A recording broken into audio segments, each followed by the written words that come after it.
So there was a Russian journalist called Solomon Chershevsky, and what's interesting about him is that he once went to a work meeting, right? And everybody's taking notes, but not him. Why aren't you jotting things down? Are you ignoring me or what? Why bother? I can remember everything you threw at me.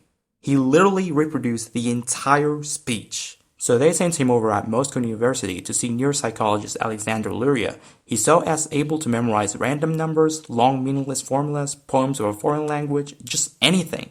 Turns out he's got a very wild version of synesthesia, where sounds to him trigger colors and tasted and all sort of crazy stuff. Luria figured out that this guy's imagination is so vivid he can't tell what's real and what's in his head anymore. Some folks might think he's got superpowers, but it's more like a curse. He can't even eat ice cream without tasting cold, and can't understand what infinity is. But what we can learn from this, however, is the power of associating random stuff to each other. You probably have done this subconsciously already, but the Greeks have made it a skill to remember whatever they want. Jewish rabbis use them to recite the whole Talmud, and that's basically what mental athletes do. They don't have a photographic memory, which is really just a myth, because how can you remember something when you're not even paying attention to it? And by following this video, you'll be able to get that skill too. I don't care if you're young or old, I don't care if your brain is full of anime or porn, it should work for everyone. We'll start from basic tricks to memorize things like where you left your keys to next level strategies for remembering 10,000 items. It's all gonna make sense to you, just hang on. But first, get comfy, clear your mind, and open up to change. It's gonna be fun, I promise. And once you're pretty well at it, memorizing anything will really be like a walk in the park. So, put this in mind. The brain loves any information if it is associated to your previous memories, has emotional impact, or simply grabs your attention, i.e., instead of only using your left brain or right brain, you actually use both. Think of a cabbage and a shoe. Associate them in the most hilarious way possible. How? Use your imagination. If you think you're bad at this, just be as creative as a child. It doesn't matter how stupid, taboo, or weird things are. You're alone, so no one can judge you anyway. I'd like you to pause this video and try it out. Literally imagine a cabbage, and with your shoe you're messing around with it and it's squishing, making weird noises, and maybe jumps to hit your butt so hard you fall down. Then magically transforms into something deliciously sour when you taste it. Just give it a try now to boost your confidence. You might say, I'll do it tomorrow, I promise. No. Let's be real. You're procrastinating. Do it now, or you're wasting your time here. Okay, go ahead. I'll wait.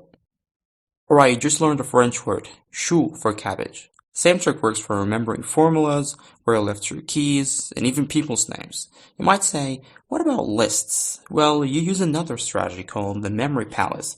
Picture a familiar place, like your room, and mentally move around it, placing each item you want to remember in a specific spot, which is going to be linked to it, again using the same exaggerated associations.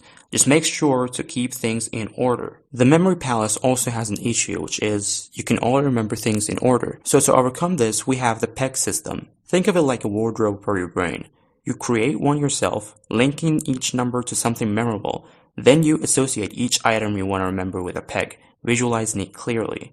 You may draw a mind map of these pegs. They're usually better than lists since they are boring and therefore not so memorable. And you can also have multiple peg systems if you want, like an alphabet one or whatever. Now shit's getting real, and we'll see how to remember random strings of numbers. So as I said before, you can make as many peg systems as you want, including a body peg system. You want to make it exactly this way without changing a thing. You'll understand why in a second. Tap into each area and say the numbers and associated names out loud, just as you can see here.